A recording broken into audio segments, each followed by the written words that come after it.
नमस्कार, अन्नपूर्णा रेसिपी या चॅनलमध्ये आपले मनपूर्वक स्वागत। आज आपण करणार आहोत जाड पोह्यांचा चिवडा। पोहे आपण तळणार आहोत आणि तळलेल्या पोह्यांचा चिवडा मी तुम्हाला आज करून दाखवणार आहे। तर या ठिकाणी आता आपण साहित्य बघून घेऊया। त्यासाठी मी इथे शेंगदाणे घेतलेले आहेत, खोबऱ्याचे काप घेतलेले आहेत, नंतर जी साधी डाळ असते आपली, ही डाळ आपण मुरमुऱ्यांमध्ये वगैरे टाकतो ती डाळ घेतलेली आहे। त्यानंतर काजूचे काप करून घेतलेले आहे, एक मिरची घेतलेली आहे आणि जिरं आणि आपण बडीशोप घेतलेली आहे। आता इथे हे जे जाड पोहे आहे ते आता आपण चाळणीने चाळून घेऊया। त्यात जर कचरा असेल किंवा बारीक बारीक जे कण असतात ते सर्व निघून जातील, कारण हे पोहे आपण धुत नसतो, त्यामुळे ते आपण चाळून घ्यायचे आहेत आणि साफ करून घ्यायचे आहेत। आता इथे आपले पोहे साफ झालेले आहे। नंतर आपण गॅसवरती कढई ठेवूया आणि त्याच्यामध्ये तेल गरम करायला ठेवूया। तेल चांगले गरम झाल्यानंतर आपल्याला सुरुवातीला शेंगदाणे तळून घ्यायचे आहेत। छान खुसखुशीत होईपर्यंत ते आपल्याला तळून घ्यायचे आहेत।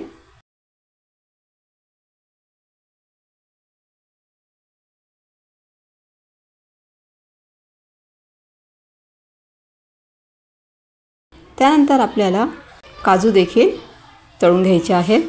काजू पण चांगले कुरकुरीत होऊ द्यायचे आहेत। त्यानंतर आपल्याला जी डाळ आहे, साधी डाळ, ती पण तळून घ्यायची आहे। ती जास्त तळायची नाही, आपल्याला हलकीशी अशी तळून घ्यायची आहे। थोडासा वेळ राहू द्यायची आहे आणि लगेच काढायची आहे।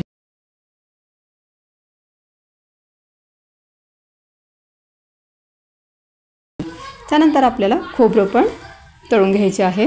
खोबरे एकदम गॅसची फ्लेम एकदम स्लो करून तळून घ्यायचे आहे। त्यानंतर आता आपण पोहे तळायला घेऊया।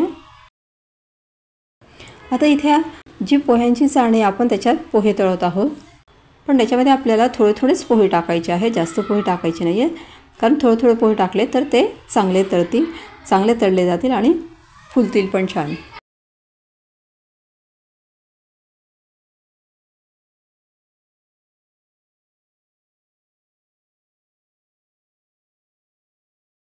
आता इथे आपले थोडे पोहे तळून झालेले आहेत। नंतर त्यामध्ये आपल्याला तिखट, हळद आणि थोडेसे मीठ टाकायचे आहे आणि हे चांगले मिक्स करायचे आहे आपल्याला, म्हणजे गरम गरम पोह्यांवरच आपल्याला ते लावत जायचे आहे।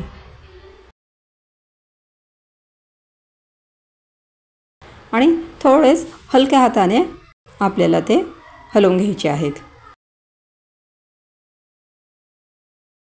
कारण एकदम जोरजोरात जर आपण हलवले तर त्याचा भुगा तयार होतो, म्हणून एकदम हलकंसं आपल्याला मिक्स करून घ्यायचं आहे ते।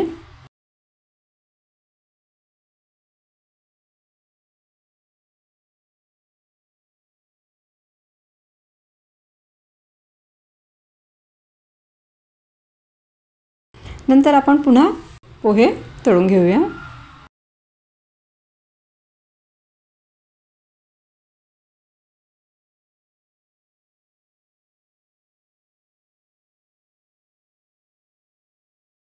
पुन्हा ह्या मिश्रणावरती आपण ते टाकत जायचे आहे।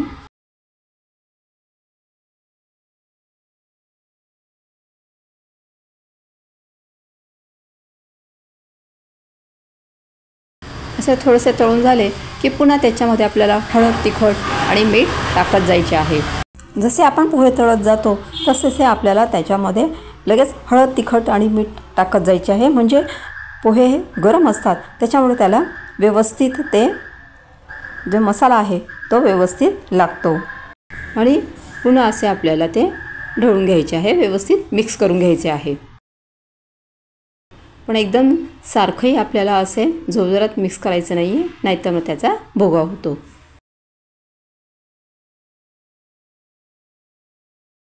आपण जर हे सुरुवातीला लावले तिखट, मीठ, हळद, जसजसे तळत गेलो तसतसे लावत गेलो तर आपलं जे मसाला आहे तो छान लागतो पोह्यांना।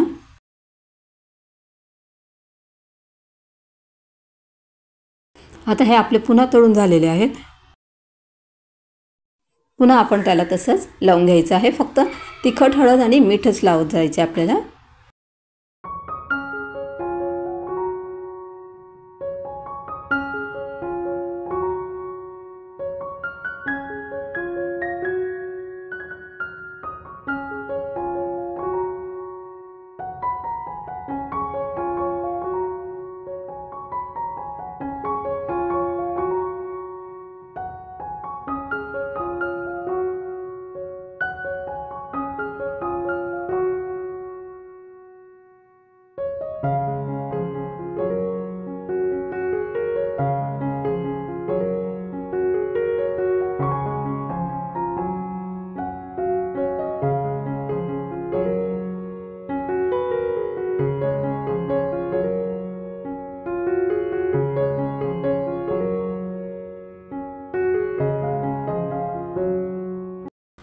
त्यानंतर आपण आता कढईमध्ये थोडेसे जिरे आणि बडीशोप भाजून घेणार आहोत. थोडं हलकंसं असं भाजून घ्यायचं आहे ते आपल्याला. त्यानंतर हे मिश्रण जे आहे ते आपल्याला मिक्सरमध्ये बारीक करून घ्यायचे आहे चांगले. त्यानंतर आता इथे मी कढईमध्ये हिरव्या मिरचीचे बारीक काप करून घेतलेले आहे. ते आपल्याला चांगले कडक होऊ द्यायचे आहे. नंतर कढीपत्ताही आपल्याला चांगला कडक होऊ द्यायचा आहे. तोही तेलामध्ये छान परतून घ्यायचा आहे आपल्याला. आता हे सर्व मिश्रण आपल्याला आपले पोहे तळून झालेले आहेत त्याच्यामध्ये सर्व मिश्रण आपल्याला टाकायचे आहे. शेंगदाणे, डाळ्या आणि खोबरे तसेच काजूचे काप केलेले होते तेही.